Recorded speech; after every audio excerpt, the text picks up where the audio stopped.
ও বাবা, কানাডা পড়ছে গো, কানাডা পড়ছে গো। আমি তো এখন কানাডা ভুলেই গেছি। প্রথমে আমি কানাডা শিখে ওকে শিখিয়েছি, এখন সোনামা শিখে গেছে, খুব সুন্দর করে শিখে গেছে, কিন্তু আমি ঠিক তেমনই খুব সুন্দর করে ভুলে গেছি।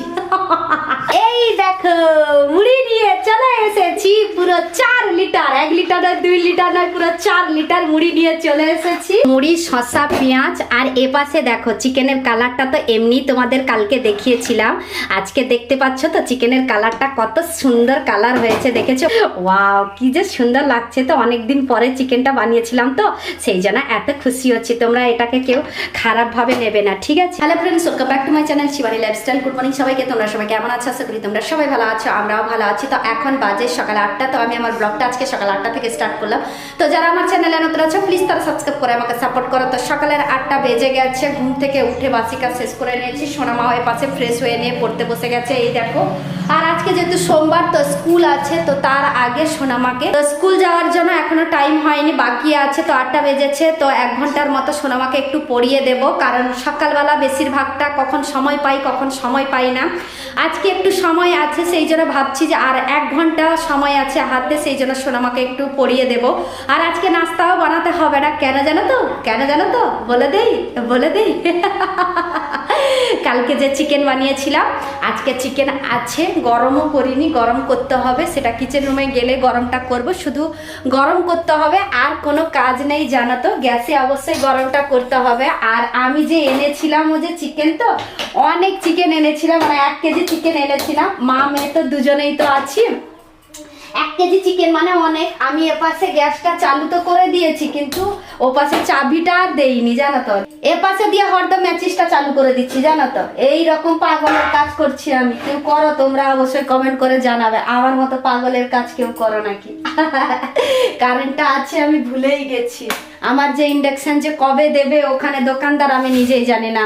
3 দিন পরে ফোন করতে বলেছিল, 3 দিন পরে ফোন করেছিলাম, কিন্তু ও বললো কি ইন্ডাকশনের ভিতরে যেটা যে ঘুরে না সেইটাই পুড়ে গেছে জানো তো। তো সেইটাই শুধু চেঞ্জ করতে 1,500 টাকা নেবে। আর অবশ্য আমার ওয়ারেন্টি ছিল বলেই আমার কাছে পয়সা নেবে না। 2 বছরের ওয়ারেন্টি দিয়েছিল, যে কোনো জিনিস খারাপ হয়ে গেলে ও কোম্পানি থেকে ফ্রিতে চেঞ্জ করে দেবে। তো সেইটা প্রেস্টিজ কোম্পানি থেকে আনতে 2 দিন মতো সময় লাগবে, তো সেই জন্যই দেরি হয়ে যাচ্ছে জানো তো। তো 3 দিনের পরে ফোন করেছিলাম, এই কথাটা বললো, আর বলার পরে বললো যে আরো 2-3 দিন সময় লাগবে, তোমার যদি এই নাম্বারটা এখানে ঠিক হয়ে গেলে এই নাম্বারে আমি আবার ফোন করব, আমার নাম্বারে আবার ফোন করবে যখন ওখানে ঠিক হবে। এমনিতেই অলরেডি হয়ে গেছে 6-7 দিন হয়ে গেছে জানো তো। তো 6-7 দিন গ্যাসেই রান্না করে খেতে হচ্ছে, আর কি করা যাবে বলো? জিনিস খারাপ হয়ে গেলে তাকে সারাতে তো হবে, তোমরাই বলো। আর কালকে চিকেনটা না খুবই সুন্দর হয়েছিল, খুবই সুন্দর হয়েছিল। ফুলকপি দিয়ে আলু দিয়ে যে চিকেনটা রান্না করেছিলাম, সুপার হয়েছিল। তাই আজকে শুধু খালি গরম করতে হবে, না আছে সকালবেলার রান্না, না আছে দুপুরবেলার রান্না। তো আজকে সারাদিন বলতে গেলে রান্না করতে হবে না, সেই জন্য আমি জেনে শুনে কালকে 1 কেজি চিকেন নিয়ে এসেছিলাম, যাতে কম কম করে 2 দিন বানিয়ে খাই জানো তো। মানে 2 দিন গরম করে করে খাই, বানিয়ে না, একবার বানাবো আর পর পর গরম করে খাবো, সেই জন্য। তো চিকেনটা এখনই তোমাদের সাথে কথা বলতে বলতে গরম করে নিচ্ছি। এখনই যাব দোকানে, কি নিয়ে আসবো? মুড়ি নিয়ে আসবো। বাড়িতে শসা আছে, পেঁয়াজ আছে, তো শসা আর পেঁয়াজ মিক্স করে আজকে চিকেনের জুস দিয়ে খাবো। তার সাথে ফুলকপিও নেব, আলুও নেব। ফুলকপি আলু চিকেনের জুস দিয়ে মুড়ি মাখালে না সুপার লাগে খেতে জানো তো। সেই জন্য এখনই যাব দোকানে মুড়ি আনতে, সেই জন্যই বলছি 1 ঘন্টার মতো সময় আছে আমার সোনামাকে পড়ানোর জন্য। তো চলো তাহলে ঝটপট করে সোনামাকে পড়ানোটা শুরু করে দিই। পড়িয়ে দিয়ে আমি যাব দোকানে, এখনো সময় আছে, 9টা বাজতে 10 মিনিটের মতো বাকি থাকবে, তারপরে যাব আমি দোকানে। তো সোনামা তুমি কি পড়ছো বাবা? ও বাবা, কানাডা পড়ছে গো, কানাডা পড়ছে গো। আমি তো এখন কানাডা ভুলেই গেছি। প্রথমে আমি কানাডা শিখে ওকে শিখিয়েছি, এখন সোনামা শিখে গেছে, খুব সুন্দর করে শিখে গেছে, কিন্তু আমি ঠিক তেমনই খুব সুন্দর করে ভুলে গেছি। আমি নিজের মুখে নিজের ফল্টগুলো বলছি, আমাকে নিজেই হাসি পাচ্ছে জানো তো। সোনামা এক সময় কিন্তু কিছুই পারতো না, কিন্তু আমি প্রথমে কর্ণাটকে এসে অক্ষর শিখে সোনামাকে শিখিয়েছিলাম। এখন সোনামাকে শেখানো প্রায় 2-3 বছর হয়ে গেছে, আর 2-3 বছর আমি যে বুক ধরিনি তো আমি পুরো টোটালি ভুলে গেছি জানো তো। আমার সোনামা এখন কিন্তু কলকাতা ভাষা বাংলা ভাষা জানে না, সোনামা কিন্তু এখানে কর্ণাটকের কানাডা ভাষা জানে জানো তো। আর এপাশে রিডিংটা কত সুন্দর করে পড়ে দিচ্ছে, এটা কানাডা অক্ষর, দেখো দেখেছ কানাডা অক্ষর সোনামা কত সুন্দর করে পড়ে দিচ্ছে, আর আমি শুধু খালি তাকিয়ে থাকি সোনামাকে। সোনামা খুব সুন্দর করে পড়ে দেয় কিন্তু আমি তাকিয়ে থাকি, কিন্তু হ্যাঁ যেটা ভুল বলে সেটা কিন্তু আমি ধরে নিই। কেন জানো তো, একটু একটু অক্ষরগুলো যে শেখা আছে তো পুরোটা ভুলে গেছি সেটা ঠিকই, রিডিং পড়তে পারবো না সেটাও ঠিকই, কিন্তু অক্ষরগুলো এখনও একটু একটু মনে আছে জানো তো। সেই অক্ষরগুলো মিক্স করে নিয়ে যখন ওয়ার্ডগুলো হবে না, সেই ওয়ার্ডটা ঠিক বলছে নাকি আমি বুঝতে পেরে যাই জানো তো। তো সেইটাতেই আমি সোনামাকে ভুল ধরিয়ে দিই জানো তো। তো চলো তাহলে এবার ঝটপট করে পড়ানোটা শুরু করে দেই আমার সোনামাকে, অনেক দেরি হয়ে যাবে তোমাদের সাথে কথা বলতে বলতে। যা একটু কথা বললাম, সোনামাকে এখন পড়িয়ে দেবো, তারপরে আবার তোমাদের সাথেও কথা বলবো, ঠিক আছে? সোনামাকে পড়িয়ে দিয়ে আমি চলে গেছিলাম দোকানে মুড়ি আনতে। এই দেখো মুড়ি নিয়ে চলে এসেছি, পুরো 4 লিটার, 1 লিটার নয় 2 লিটার নয়, পুরো 4 লিটার মুড়ি নিয়ে চলে এসেছি।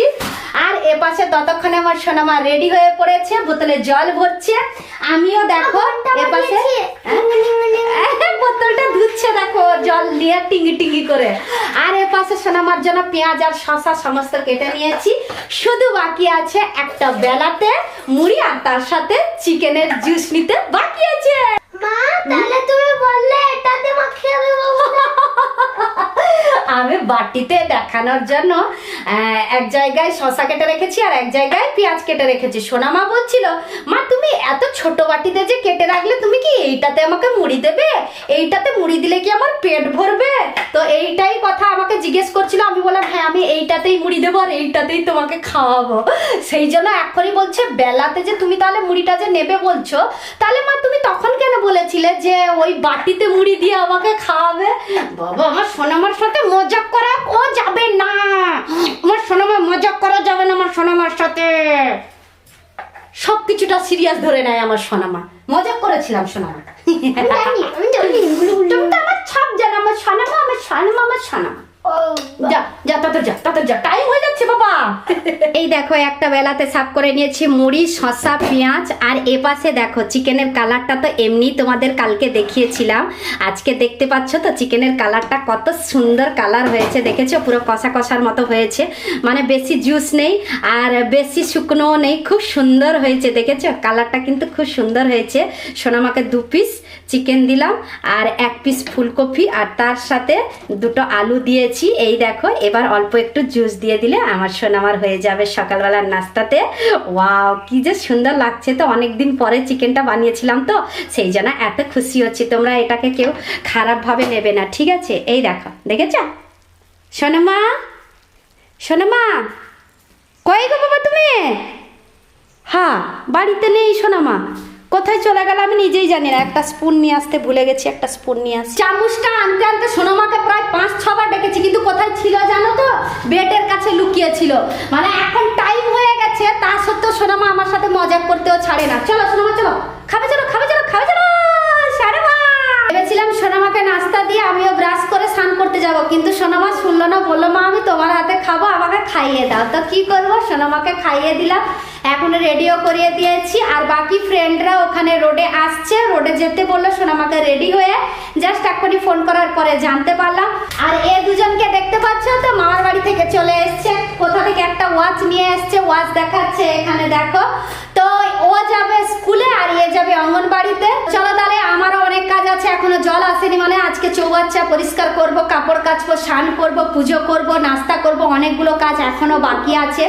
তো ধীরে ধীরে সমস্ত কাজ আমি এক এক করে সেরে নেব। তো আজকের ব্লগটা এই পর্যন্ত। তোমাদের যদি ভালো লেগে থাকে তাহলে তোমরা লাইক করবে, কমেন্ট করবে, শেয়ার করবে, সাবস্ক্রাইব অবশ্যই করবে। যারা আমার চ্যানেলে নতুন আছো প্লিজ তারা সাবস্ক্রাইব করে আমাকে সাপোর্ট করো। সবাই ভালো থেকো, সুস্থ থেকো, আবার কালকে নতুন একটা ব্লগ নিয়ে তোমাদের সামনে চলে আসবো।